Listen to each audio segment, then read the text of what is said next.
So, ulit po sila at mga giboy. Tayo po ngayon ay nagbabalik na naman po sa panibagong video na kung saan. Actually, medyo masakit ang ulo ko ngayon.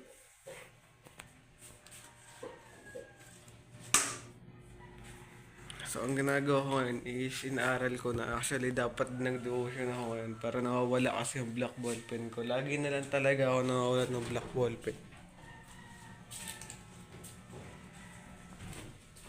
So, inaaral ko ngayon, aaralin ko na yung dance steps ng Bini kasi medyo madali lang naman siya.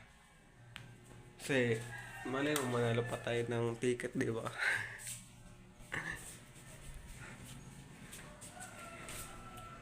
So, babalik nila sa inyo kapag kabisado ko na. And hindi ko lang alam kung saan ako makakabili. Iba pa jeep film. So, medyo sumusuko na ako. Medyo hindi ko pa siya kaya. Para kailangan ko ng madaming oras para magawa yan. Kasi medyo tinatamad na ako ngayon. And hindi ko makuha yung pinaka-steps kahit na ano.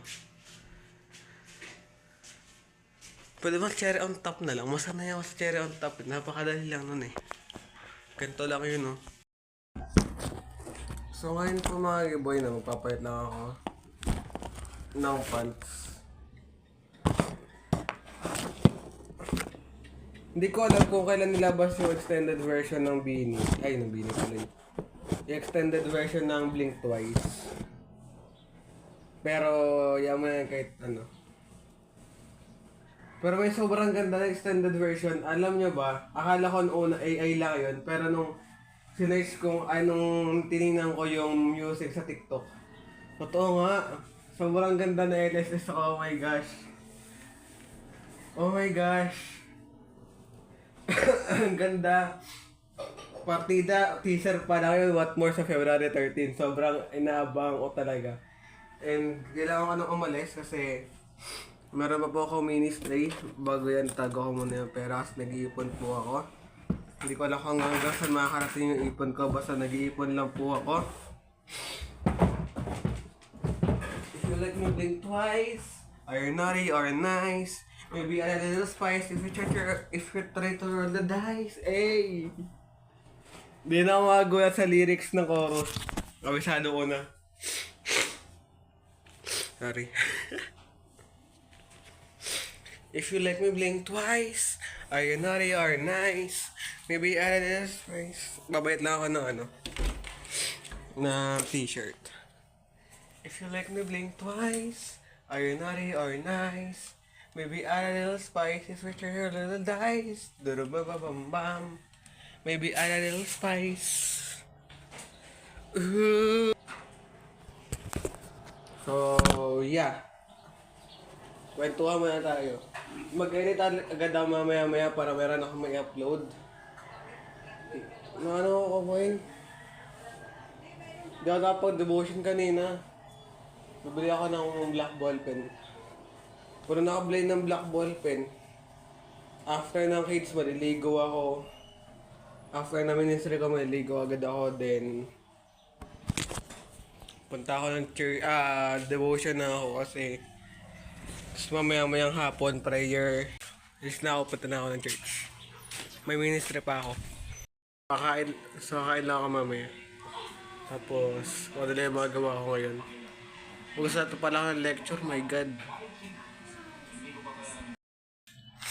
Punta ako ng church, may drum lesson kami. Punta ako lang kahit di po ako naliligo.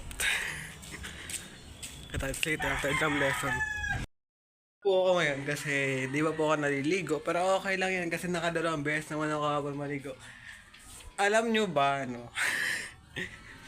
Na kailan ba ako hindi naligo? Ang pinakaunang araw na hindi ako naligo nung Tsaka sabi ko tsaka parang sinabi ko sa atas sa inyo ng mga nakaraan. Huling devotion ko, 9/18 ng January. Nagkamali pala ako, 20 pala ako huling nag-devotion. My goodness. Para naglalag yung camera ko. So, ilang buwan na lang matapos na yung impyernong buhay. Buhay estudyante ko. Magiging college na po ako. Nasidido na ako, din na po ako mag-IT, mag-BBS Psychology na lang po ako. Nagsayang ako ng 2 taon sa BS sa IC, tapos ano ba yan? Well, kasi ano lang naman kasi, actually kasi nasa YouTube na, wait lang, bago ako maligo.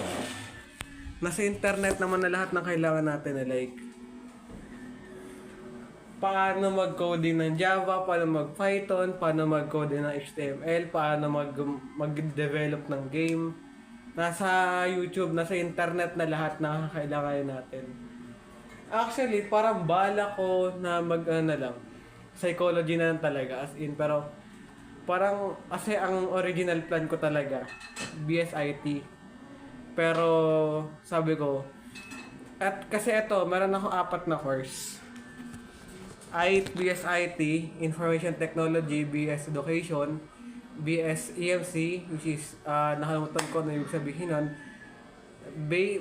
Bachelor in Science, basta yun, BS EMC, tapos Psychology. The reason why meron ako 4 na to, una, sa BS IT kasi ito yung talaga yung main course ko talaga, as in, sabi ko before high school, parang grade 4 pa lang ata ako, basta, kaya mga grade 4, basta, ay hindi, mga grade 5, grade 6 ko na realize na IT ako in the near future, in the far future. Ayun yung gusto kong course kasi nahilig kasi ako sa computer shop. So, ayun yung nagustuhan ko maging course. Di ko pa alam tawag nun dati nung tinatanong ako, ikaw, JM, ayoko yung nickname ko sabi sa akin ng relatives ko. Ikaw, JM, habang gumagala kami, ikaw, JM, anong gusto mong paglaki mo? Pero actually, ako dati, pangarap ko talaga police, pero syempre, nagbabago naman, di ba? Sabi ko dati, police sa sundalo, ganyan. Tapos, BSIT talaga. Tapos yun nga, medyo lumaki na ako, BSIT na.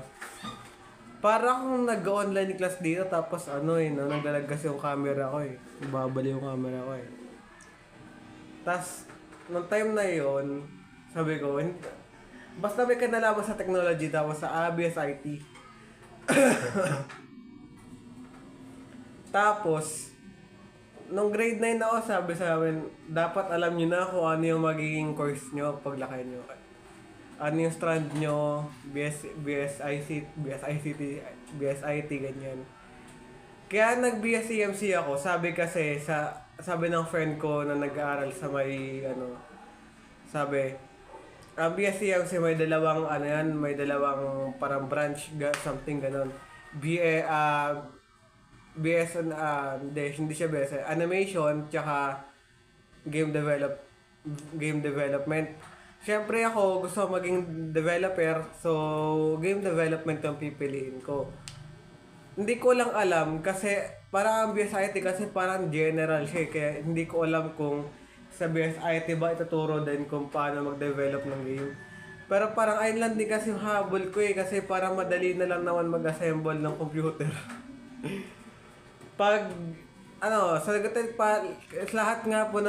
Sa lahat po ng mga giboy na BSIT po, or kung hindi ka man giboy na padaan ka lang sa vlog ko, tanong ko lang sa'yo, giboy ka man o hindi, pero bago yun, syempre, kung gusto maging giboy, mag-subscribe ka na, at para maging updated ka sa every video na pinag-upload ko sa YouTube, ay i-hit mo yung notification bell at meron dyan lalabas sa 3 option, which is none, which is siyempre wala, di na kailangan ng elaboration. Yung personalized, parang konti lang, hindi lahat. Siyempre yung all yung pinutin mo dyan, siyempre. Pero tanong ko lang sa lahat na nag-BSIT, ano yun naamoy ko? Hindi pala, ano tong dirito. Ay, wala. Tanong ko lang po sa lahat po ng BSIT, no?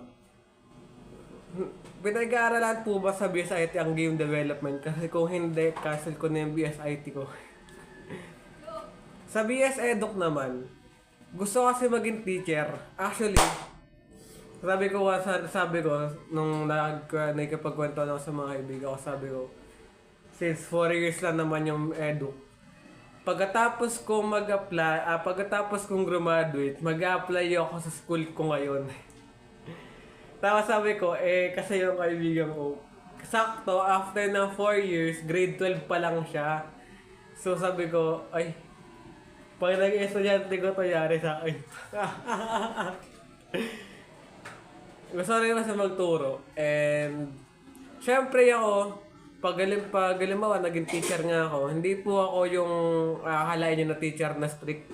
Although ganun ako, pero hindi ako yung mababa magbigay ng grade. As long as nakita ko na nag-effort ka, pinag-effortan mo yun, na hindi ka tumulad sa akin na may magawa lang, may maipasa lang.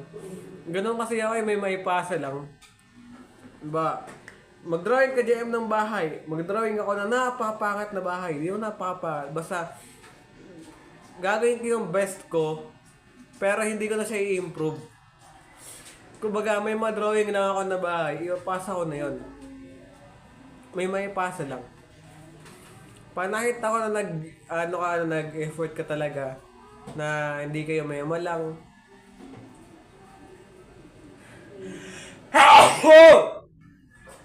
Yung may pasa lang.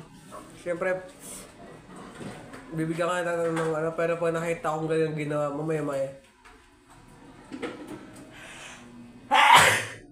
pasa lang. No. Tsaka more on, sana English ako or basta yung may mga essay. Kasi gusto ko more on essay talaga. Mahilig ako mag-essay. Mahilig ako gumawa ng essay, lalo na pag English. So, ayun. Kaya naman gusto ko yung BSEMC kasi nga may game development at marang animation. Kuya Jem, bakit gusto mo mag-BS Psychology? Kasi, gusto ako mag-BS Psychology kasi na-intriga ako, na-curious ako ano yung ginagawa ng mga psychology, paano nila nalalaman na may depression ng isang tao, paano nila nalalaman kung may anxiety yung isang tao. Kumbaga, basta lahat ng ginagawa ng psychology gusto ko.